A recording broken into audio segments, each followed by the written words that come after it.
a stone's throw. Chapter 1. Farewell to Home.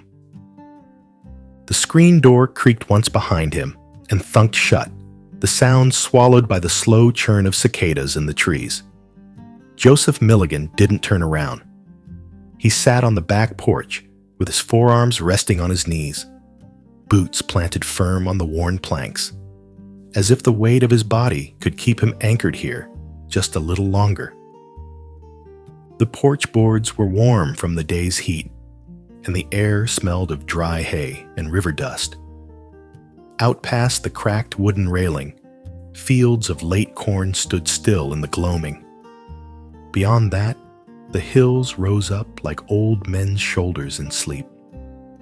He knew every path, every rut in the dirt, every stone wall half swallowed by moss and years. He knew the sound of the wind here, how it curled over the ridge and pushed down into the gully, carrying the pine pitch and creek water with it. His pack was inside, leaned against the foot of his bed. He hadn't zipped it closed yet. A fly buzzed past his ear, and he flicked it away with a lazy hand. He hadn't spoken since supper. From behind the screen door came the faint clatter of dishes. His mother, no doubt, washing with more force than necessary. That was her way. Clean things hard when you didn't want to cry. His father had taken his coffee out front, said nothing. Luke, his little brother, hadn't spoken at all, just stared at the beans on his plate and then disappeared out the barn door. Joseph hadn't gone after him. He figured everyone had a right to carry the leaving in their own way.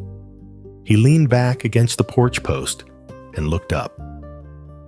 The sky above the trees was taking on that deep bruised blue that meant the sun was gone, but the dark hadn't decided to fully fall. One star was already blinking, nervous and early. The crickets were waking. Somewhere out near the hedgerow, a whip-poor-will started up, and Joseph found himself breathing with it. His hands were calloused in the middle, softer near the fingers. He rubbed one thumb across the other.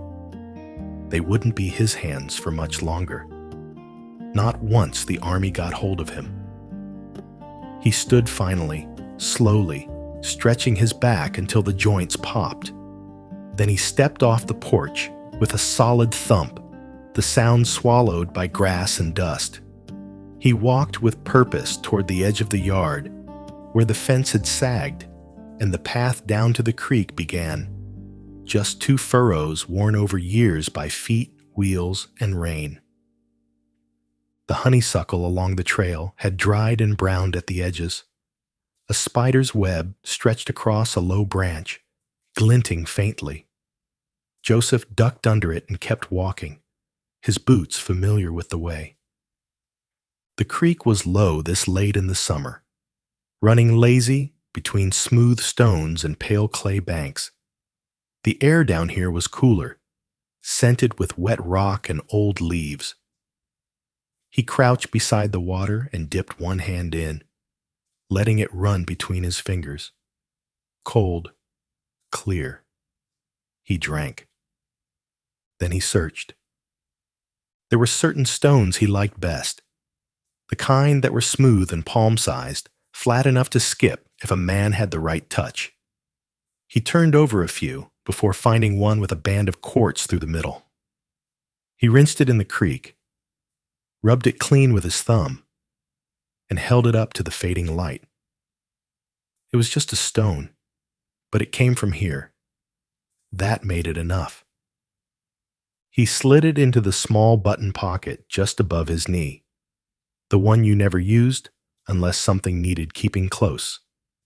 As he stood, he heard the soft crunch of feet in the grass behind him. He didn't turn. He knew those steps. "You ain't gonna skip that, are you?" came Luke's voice, quiet but not soft. Joseph smirked. Too smooth. Wouldn't jump but once. Luke stepped up beside him, hands in the pockets of his patched trousers, eyes on the water. They stood in silence for a while, the kind that didn't beg to be filled. Then, "I found Pa sitting in the mule stall," Luke said. "Just sitting. Mules didn't know what to make of it." Joseph nodded. "He don't say much," Luke added, his voice lower. "But I think he's scared." Joseph bent to grab a stick, testing its strength. He snapped it clean across one thigh. "Me too," he said. That earned a glance. Luke didn't expect honesty. "You gonna kill folks over there?" Joseph exhaled through his nose. "I guess I'm gonna try not to get killed first." Luke didn't respond. He looked like he might cry, then didn't.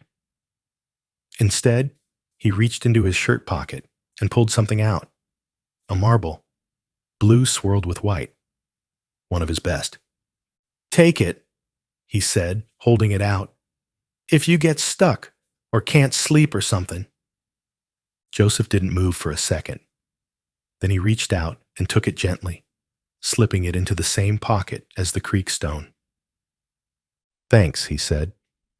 "I want it back, though, when you're done with all that soldier stuff." Joseph nodded. "You'll get it?" They stood together for another few minutes until the last light drained away and the whip-poor-will fell silent. Joseph turned back toward the house. The mule, Pearl, was in no hurry. She clopped along the dusty road with the resigned patience of something that had done this route 100 times and expected to do it 100 more. Joseph sat in the wooden wagon seat, the reins resting loose in his hands, one boot propped on the iron foot brace, the other dragging a line through the fine road dust. Sunlight filtered through the sycamores, dappling the road in golden shadow. It was early, the kind of early that carried dew and birdsong. A tin lunchbox rattled under the seat.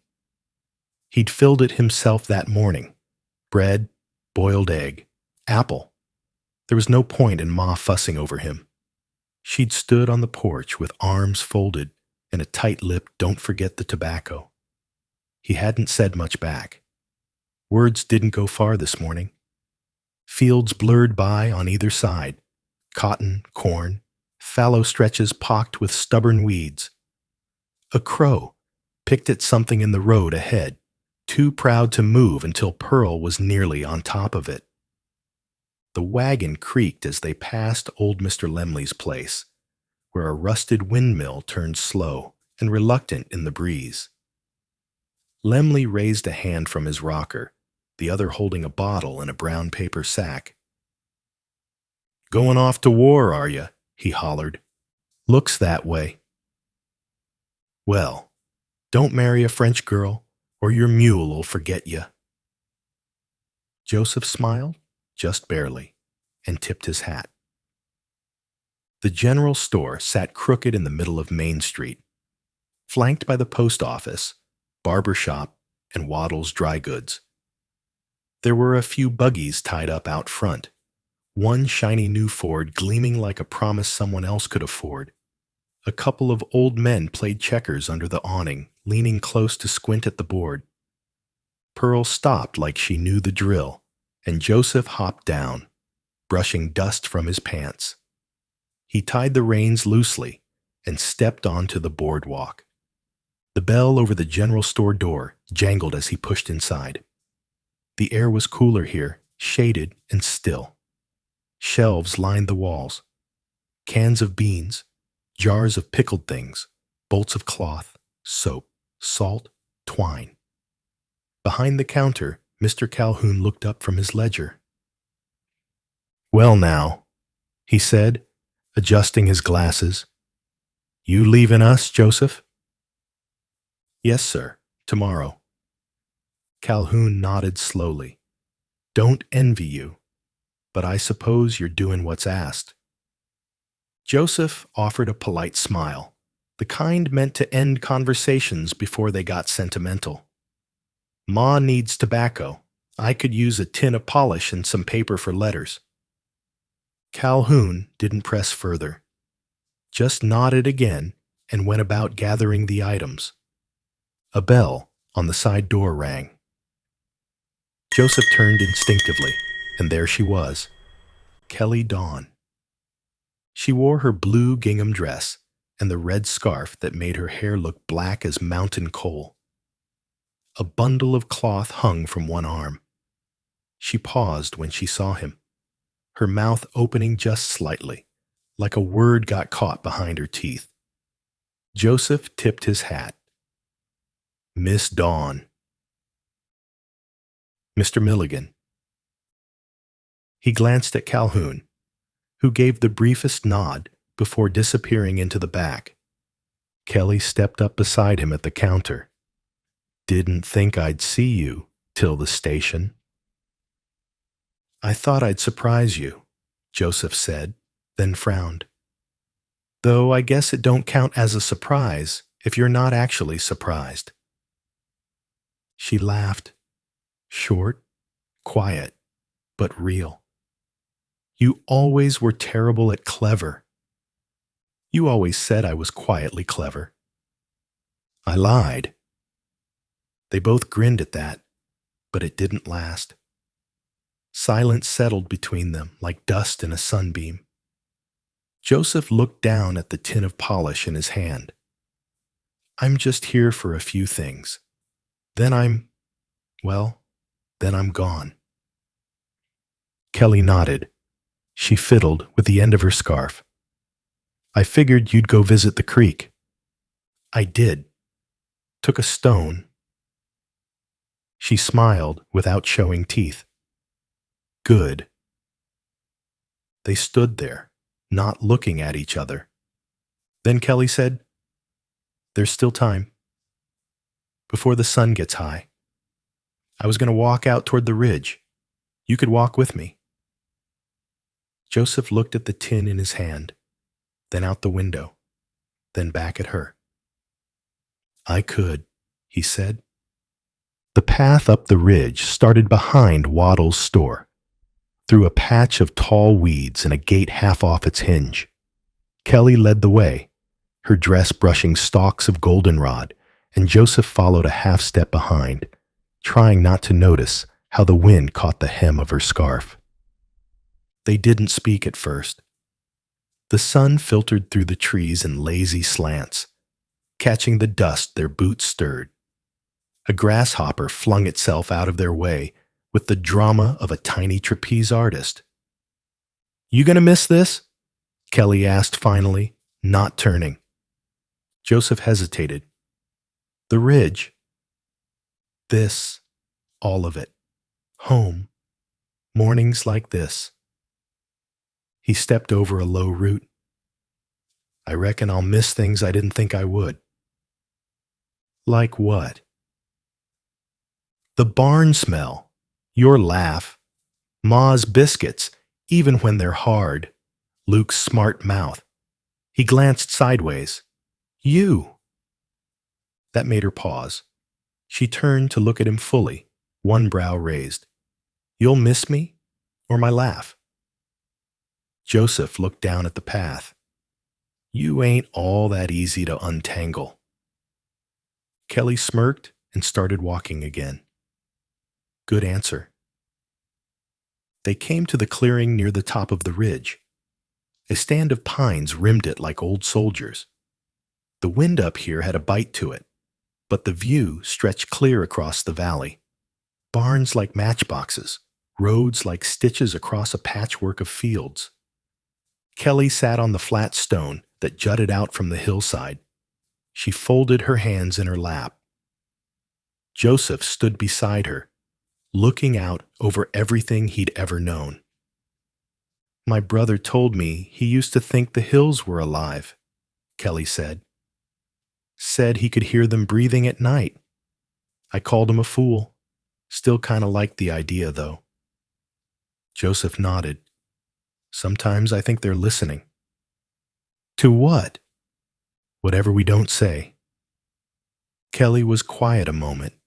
Then, are you scared? He sat down beside her. Yeah. She didn't flinch. Me too. They stayed that way a while. Then she leaned her head lightly against his shoulder, just for a breath of a second. It was a gesture without romance, without pretense, just closeness. And that was more than enough. The walk back down the ridge was quieter. Not tense, just full. Like the air between them was carrying something fragile and neither wanted to jostle it. At the bottom of the path, behind the store again, they slowed. Kelly turned to him. Will you write, if they let me? They will. You better. Joseph smiled faintly. You want letters full of war? I want letters full of you. He took that in. Let it sit. She glanced back toward the store. They'll be looking for me. Mama needs the sugar before church crowd hits. Joseph looked like he might say something else, but instead, he just nodded. All right. She stepped forward, close enough he could smell the soap she used, lavender and something vaguely citrus. She didn't kiss him, just reached up and fixed the collar of his shirt. You keep that stone, she said. I will. And if you lose it, I won't. She gave him a long look. Not sad, not desperate, just open. Then she turned and walked away. Joseph stood there for a minute longer, watching the empty path where she'd been, until the dust settled again. Chapter 3. The final goodbye. The rucksack pulled on his shoulder, not heavy from weight, but from everything that had been packed into it that shouldn't have fit. Letters, a clean pair of socks, the blue marble, the creek stone, the unspoken parts of every conversation from the last week. The train wouldn't arrive for another 20 minutes, but Joseph Milligan stood on the platform like it was already pulling away. His boots scuffed against the planks. The smoke from the depot chimney twisted upward, lazy and uncertain. He hadn't shaved. Figured the army would take care of that soon enough. The station was small, just a long shed with 2 benches, a tin roof, and a telegraph pole out front that creaked faintly in the breeze. A family stood at one end, a mother fussing over her son's jacket while the father stared straight ahead. At the other end, an old man smoked a pipe and stared at Joseph like he was something half-grown and half-doomed. Joseph didn't meet his eyes. The morning was already warming, sun chasing off the mist that hung over the tracks. Somewhere down the line, he could hear the whistle of a train that wasn't his. Still too early. He shifted the rucksack, took a slow breath, and let his eyes wander. There was a red ribbon tied to the fence post just behind the telegraph pole. Faded at the edges, frayed in the middle. He didn't smile. Just looked at it for a while. Footsteps approached from behind. She wore a gray coat too big in the sleeves, and her boots didn't match. One leather darker than the other. Her scarf was tied crooked, and her braid had started to come loose. She looked like she'd dressed in a hurry, which meant she'd probably spent an hour trying to decide, and then walked fast to make up for it. Joseph turned when she stopped beside him. You forgot something, she said, not quite meeting his eyes. He waited. Kelly reached into her coat pocket and pulled out a button. Wooden, round, carved with a daisy in the middle. Came off your old shirt. I found it when I was mending. He took it carefully, eyes flicking between her and the tiny object. Thanks. Put it with the others. I will. The train horn echoed louder now, closer. A low, lonely sound that rose through the hills like it was trying to warn the trees. Kelly crossed her arms. I wanted to say something, she said, but everything I thought of sounded too much like a goodbye. Joseph didn't move. That's because it is one. She looked at him then, and for once she didn't look away. Don't come back different, she said. Or, if you do, make sure it's the kind of different that still remembers me. He swallowed. I'll try. The train crested the bend in the distance, a black engine with steam pouring out in long ribbons. It roared louder than it needed to, like it knew it was stealing things. Joseph turned toward her fully. Do you want me to write you, or... She stepped forward, not letting him finish. Yes. And then, without much hesitation, she kissed him. It wasn't long. It wasn't dramatic. It just was. She stepped back and wiped her cheek. That's for luck. He nodded. I'll keep it with the stone. The train hissed to a stop. People started boarding. Boots and heels clattered against wood and metal. Voices rose. A conductor shouted something no one listened to. Joseph turned, 1 step, 2. He climbed aboard and didn't look back until the train started to move. Kelly was still standing there, one hand on the ribbon. The wind caught her scarf and lifted it like a signal flag. And then she was gone.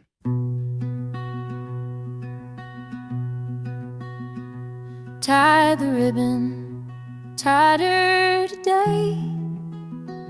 Wind's been pulling like it wants you to stay.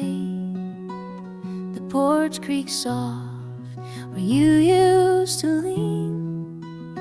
I still set 2 cups, though it's only me.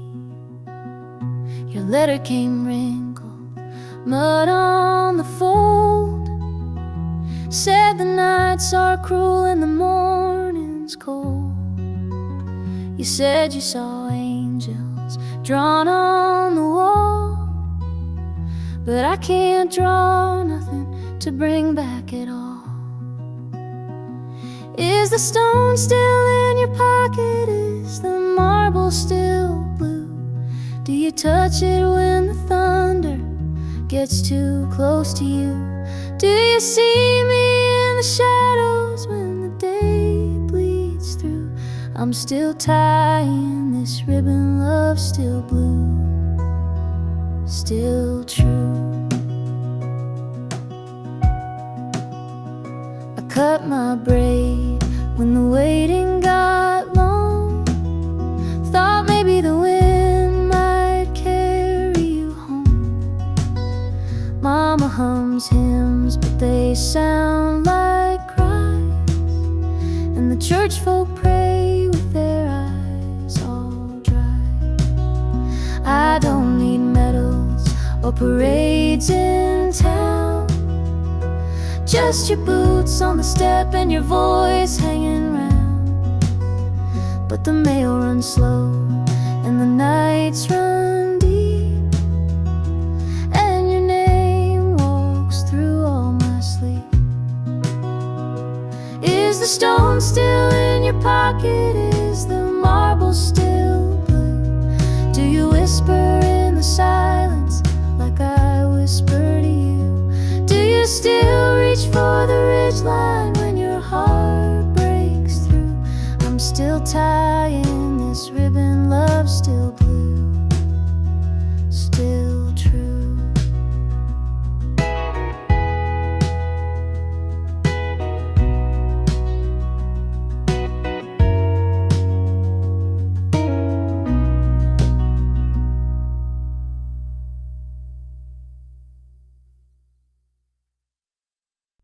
Chapter 4.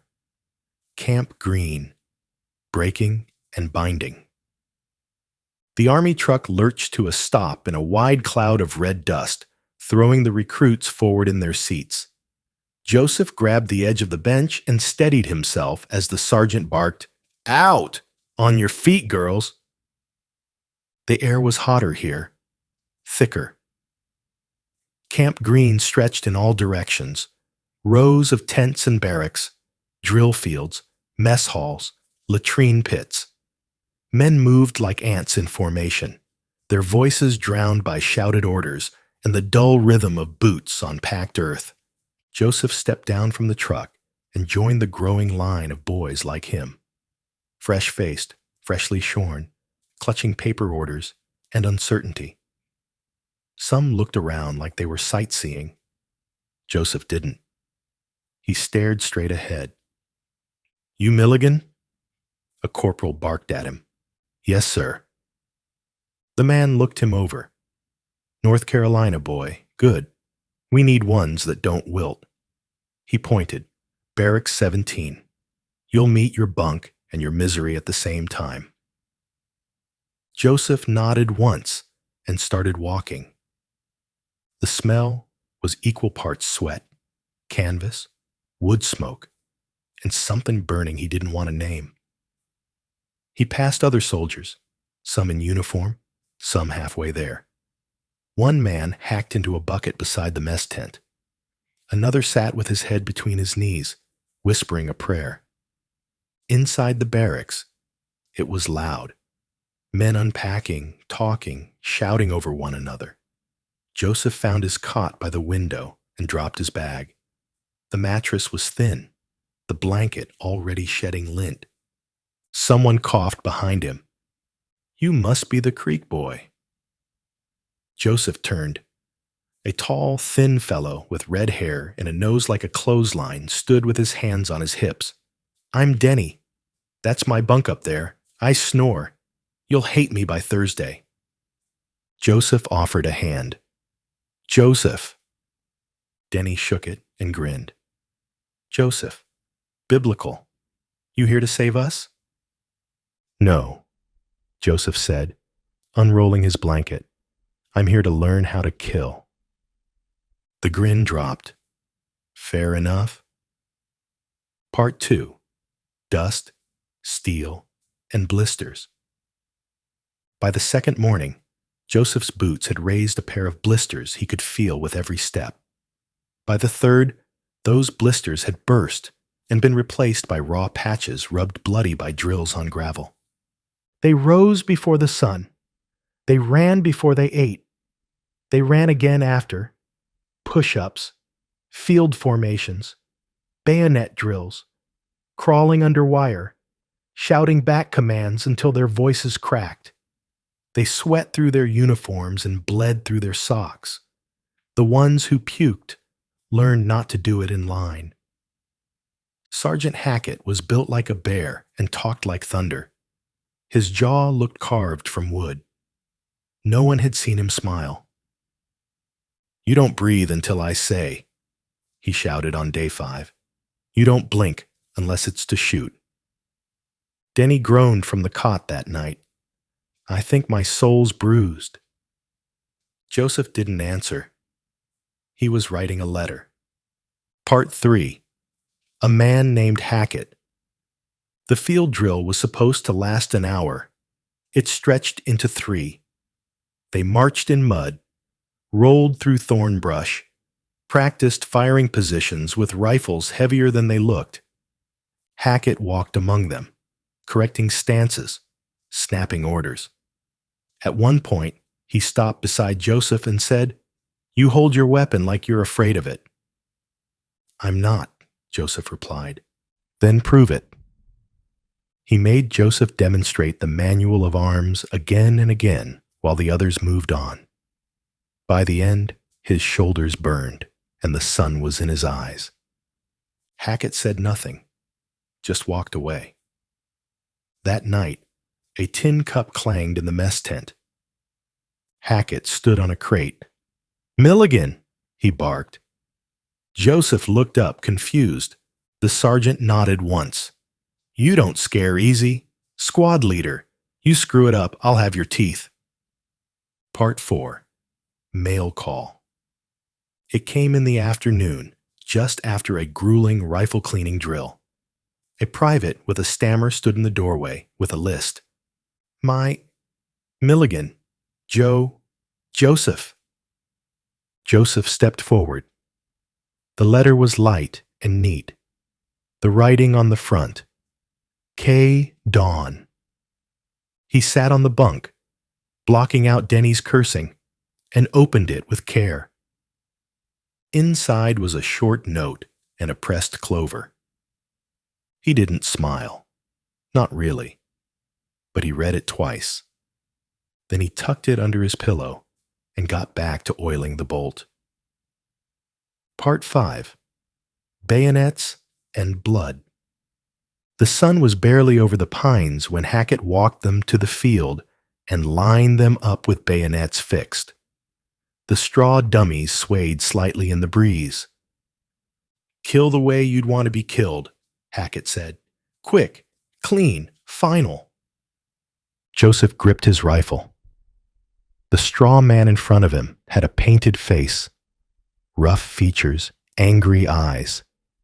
He lunged, drove the blade in, and twisted the way they'd shown him. The straw tore, the dummy fell. Joseph stared at it for a beat too long. Later, Denny found him behind the latrine, washing his hands like the blood had been real. "You okay?" Denny asked. Joseph looked up. "Yeah, I just thought it'd feel different." The orders came on a Wednesday. Transport to France. 4 days. They gathered in the yard under dusk. Hackett read the names. No speeches. "Go write your last letters," he said. "And don't be pretty about it." Joseph sat on his cot, staring at the page. He wrote slowly, carefully. At the bottom, he added a note. "Tell Luke the marble's still in my pocket, still blue." Then he folded it, sealed it, and stared at the barracks wall until the lights went out. Chapter 5. Somewhere in France. Letters from the front. Joseph to Kelly. October 3rd, 1917. Well, we didn't die on the boat. Not that it didn't try. It creaked like it had opinions and groaned like it regretted joining. Denny puked over the railing on the second morning and just kept doing it. Poor guy looked green the whole week. France smells different. Like turned soil and something sweet I can't name.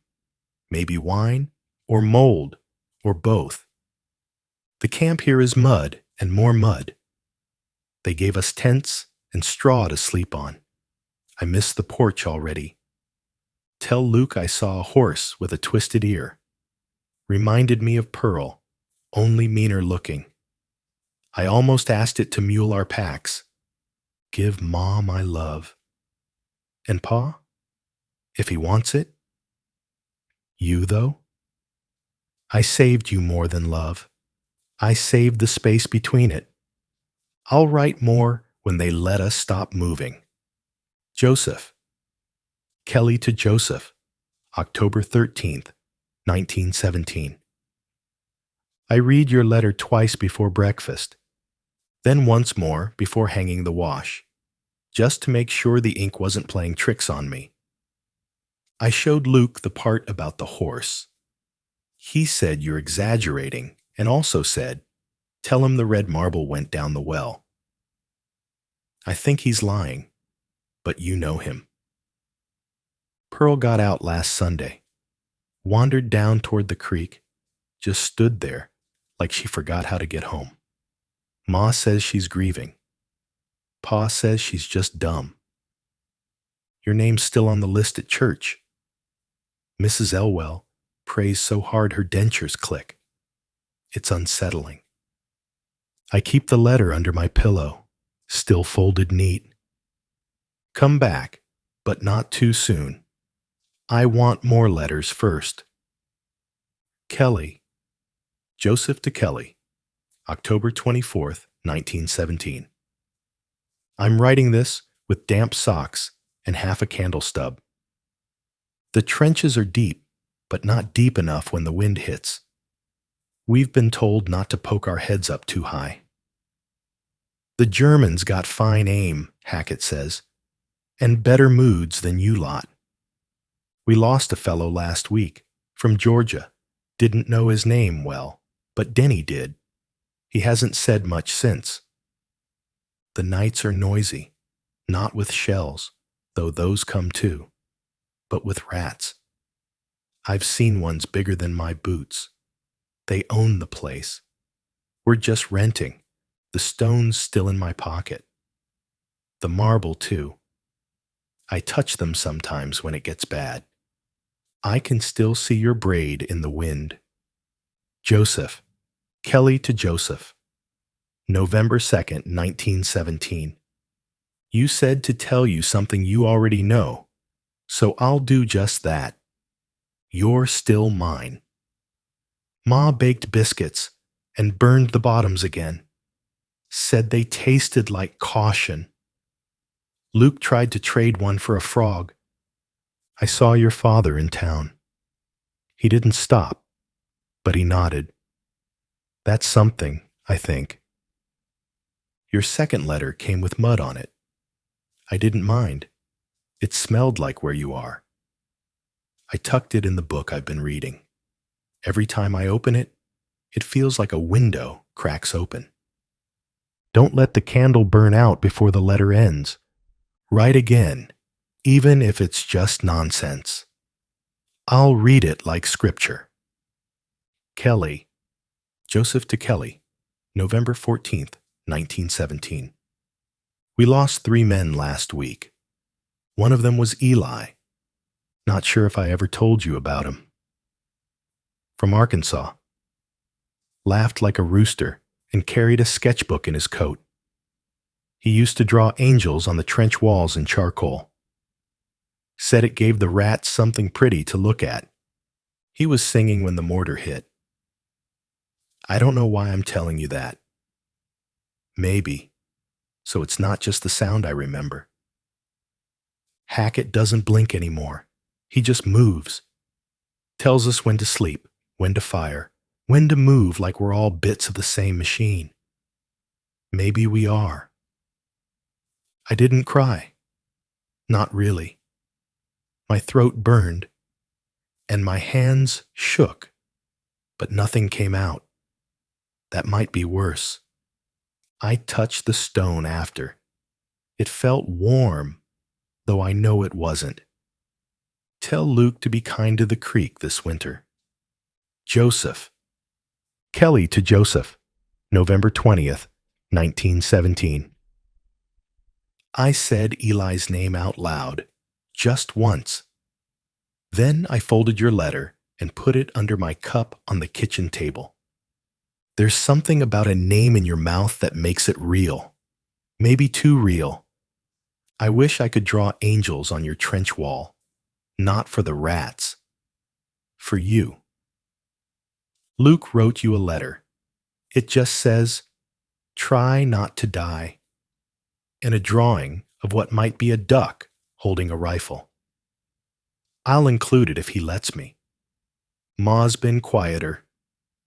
Pa still hasn't looked at your picture, but he stopped pretending you were just at the store. And me?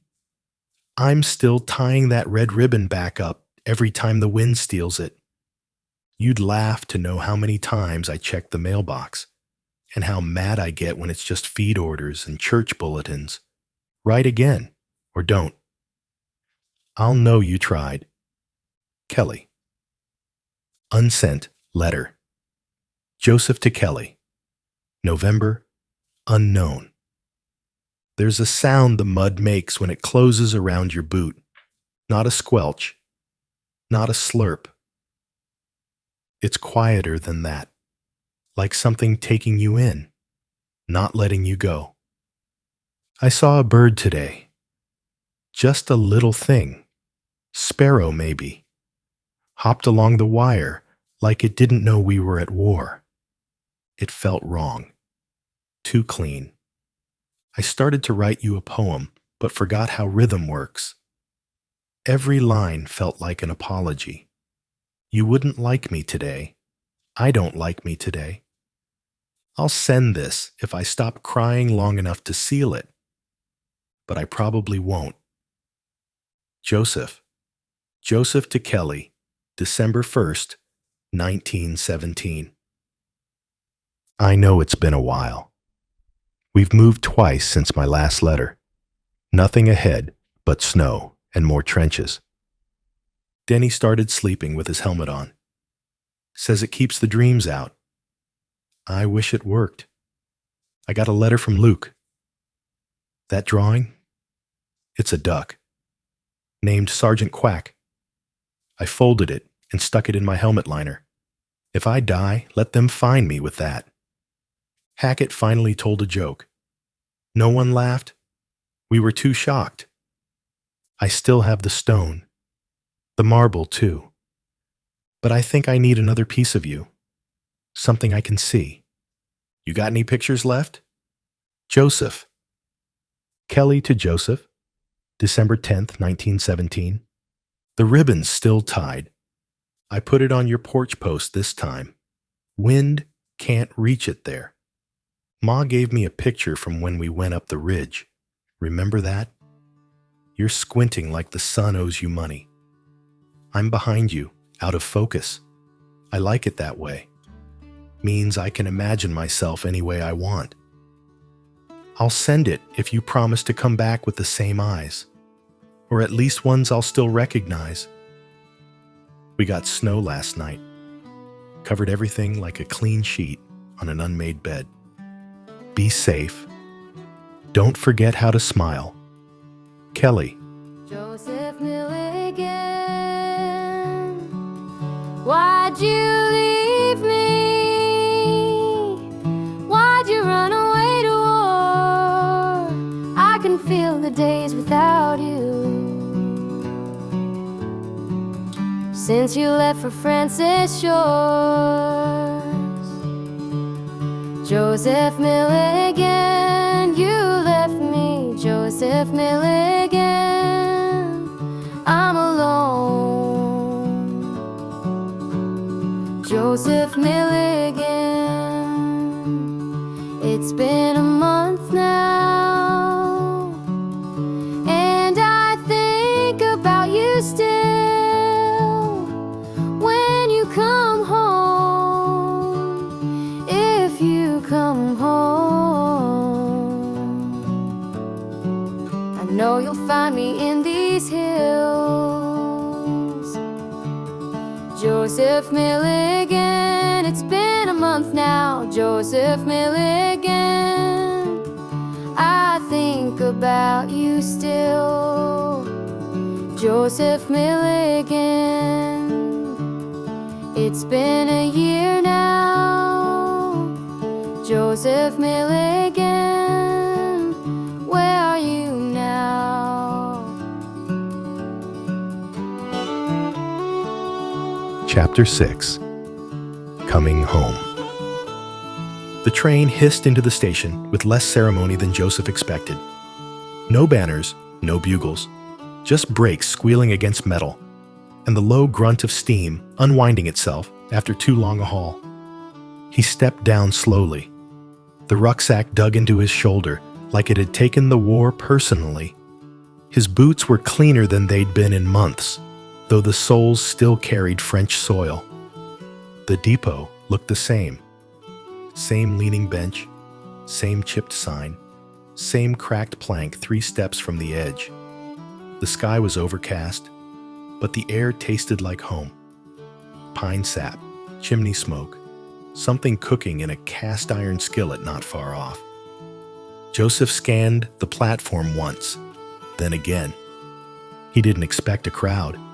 Wasn't sure he expected anything. Then he saw her. She stood near the far post, same gray coat, same crooked scarf.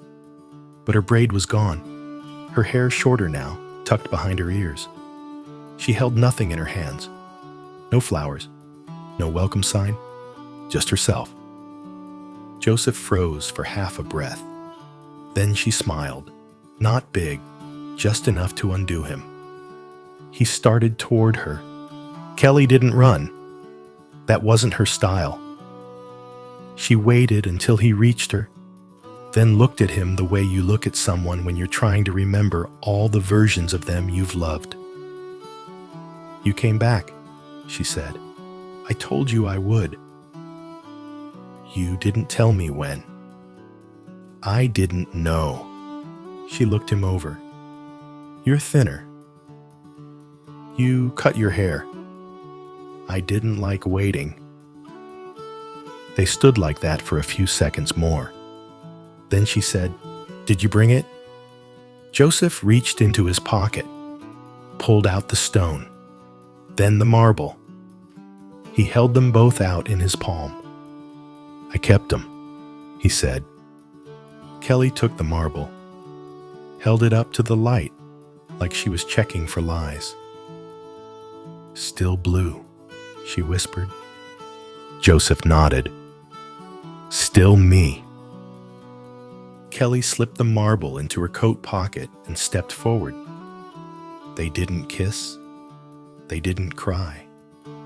They just leaned, one into the other, until their foreheads touched. And the cold didn't matter anymore.